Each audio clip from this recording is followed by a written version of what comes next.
Il était une fois une pauvre veuve, et elle avait un fils, Jack, et une vache, Belianka.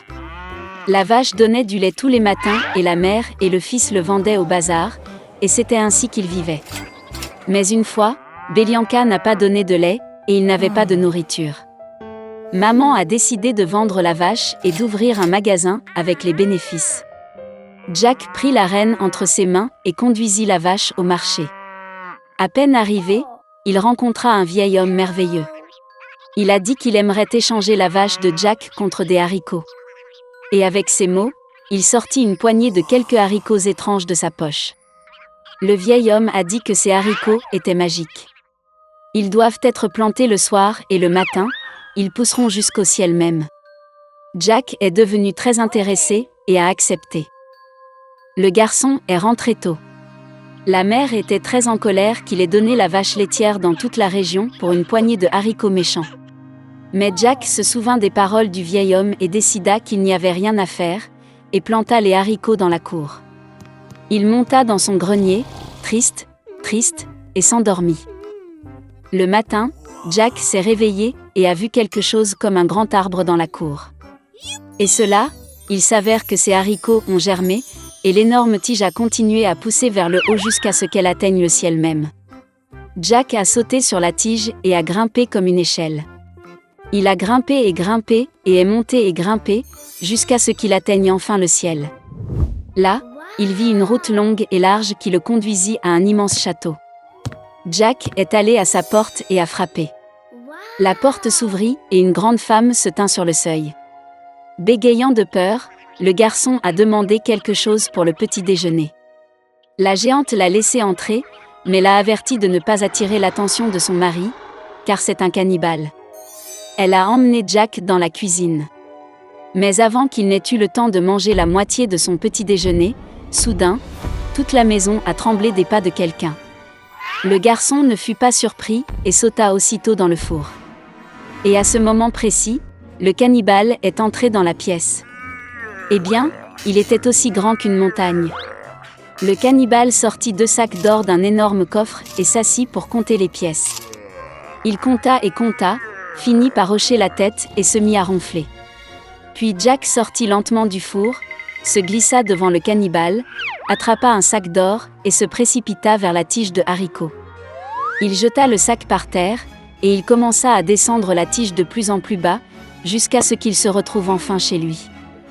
Jack raconta à sa mère tout ce qui lui était arrivé, et lui tendit un sac d'or. Ils ont commencé à vivre de l'argent qui était dans le sac. Mais finalement le sac était vide, et Jack a décidé de tenter sa chance une fois de plus au sommet de la tige de haricots. Un beau matin, il se leva tôt et grimpa sur un haricot.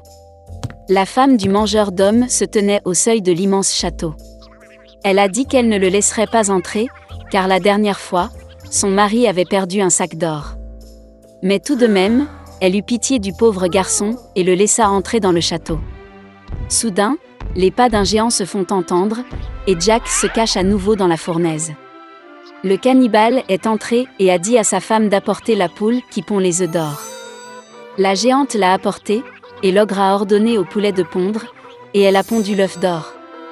Le géant heureux commença à hocher la tête et à ronfler. Puis Jack sortit du four, attrapa le poulet doré, et se précipita vers le haricot. Le garçon est rentré chez lui. Il a montré à sa mère un poulet merveilleux, et ils ont commencé à vivre en vendant des œufs d'or. Mais bientôt il sembla à Jack que cela ne suffisait pas. Et il a de nouveau décidé de tenter sa chance au sommet de la tige de haricots. Cette fois, le garçon monta dans le château par la fenêtre. Il a sauté dans un chaudron de cuivre et s'est caché. Le cannibale et sa femme sont entrés dans la pièce. Le géant a senti le garçon, et ils se sont précipités pour le chercher dans le four. Mais il n'était pas là. Ils ont fouillé tous les coins et recoins, mais ils n'ont pas pensé à regarder dans le chaudron de cuivre. Désespéré de chercher, l'ogre a ordonné à sa femme d'apporter une harpe dorée et de la mettre sur la table. Le cannibale ronflait à ses beaux sons. Puis Jack sortit tranquillement du chaudron, attrapa la harpe dorée et se précipita vers la porte. Mais la harpe a joué fort et a réveillé le cannibale. Jack courut tête baissée, sautant sur une tige de haricots, et le géant à sa poursuite. Jack est descendu chez lui et a crié à sa mère de porter la hache. La mère est sortie en courant avec une hache à la main, le garçon a attrapé la hache et a commencé à hacher le haricot. L'ogre sentit la tige se balancer violemment et s'arrêta. Puis Jack a frappé à nouveau avec une hache et a coupé le haricot. Il a basculé et s'est effondré, et l'ogre est tombé au sol et s'est écrasé. Depuis ce jour, Jack et sa mère n'ont plus jamais connu la pauvreté. Mais le garçon était vraiment désolé qu'à cause de leur cupidité, ils aient presque payé de leur vie. Il a promis de ne plus jamais voler et de travailler dur pour le bien de la famille. Il était une fois un meunier avec sa belle-fille. Il voulait vraiment devenir riche, alors il n'a fait que mentir aux autres. Les gens n'aimaient pas cela et se plaignaient du meunier auprès du jeune roi. Le roi a décidé de donner une leçon au meunier et l'a appelé au château. Se présentant au roi, le meunier a parlé de sa belle-fille. Il a menti qu'elle savait transformer la paille en fils d'or. Le roi a demandé à la fille du meunier de venir au château le lendemain et de montrer à tout le monde ses capacités. Lorsque le père en a parlé à sa fille, elle était furieuse qu'il ait de nouveau menti. Le lendemain, ils sont allés au château. Le roi conduisit la jeune fille dans une pièce dans laquelle un rouet et un panier de paille étaient préparés. Le roi a ordonné qu'à l'aube toute la paille se transforme en or, et si elle échoue, son père sera puni pour tromperie.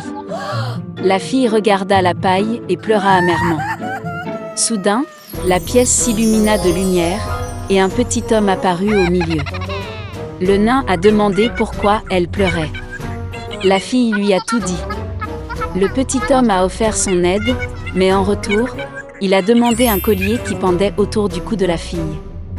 Elle a accepté. Et le nain s'est mis au travail. Dès qu'il a transformé toute la paille en or, le petit homme a disparu aussi soudainement qu'il est apparu. Le matin est venu. Le roi entra dans la pièce et fut étonné de ce qu'il vit. La fille était heureuse. Mais au lieu de la laisser partir, le roi a apporté plus de paille. Il a ordonné de le transformer en or le matin. La fille a recommencé à pleurer. Mais alors le nain est apparu à nouveau devant elle. Cette fois, il a demandé en échange une bague précieuse que sa mère avait donnée à la fille.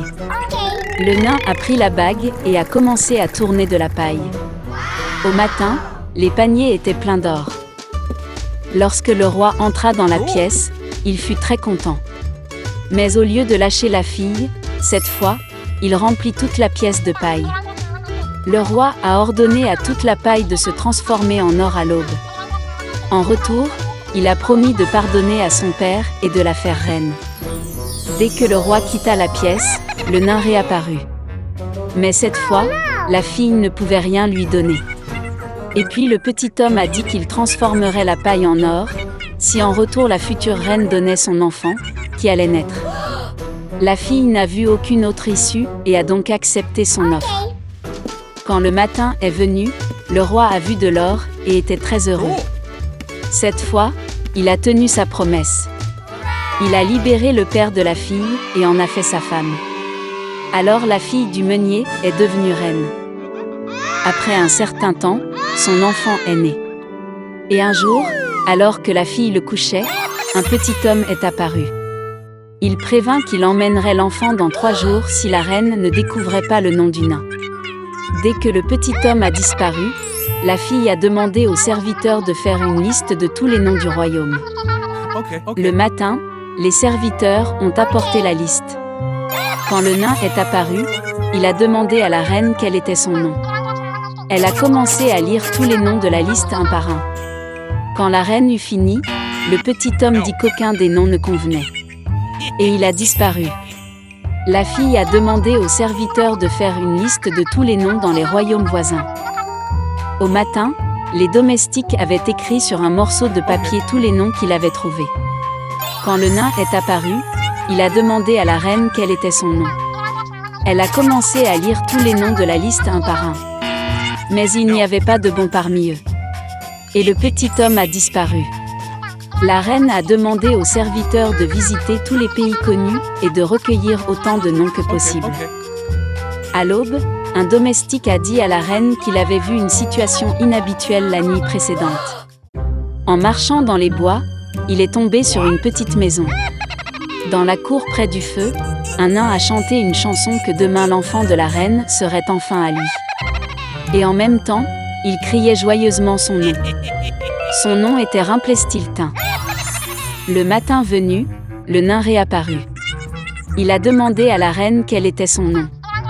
La fille fit semblant de ne pas connaître son nom et commença à lire les noms de la liste. À chaque nouvelle mauvaise réponse de la reine, le petit homme devenait de plus en plus joyeux. Finalement, la fille prononça son nom. Et au même moment, le sol sous les pieds du nain crépitait, et il tomba dans un énorme trou. Alors la reine s'est débarrassée du petit homme avide. Plus tard, elle a tout raconté au roi. Il vit que la reine regrettait ce qui s'était passé et lui pardonna. Depuis, ils ont vécu heureux pour toujours.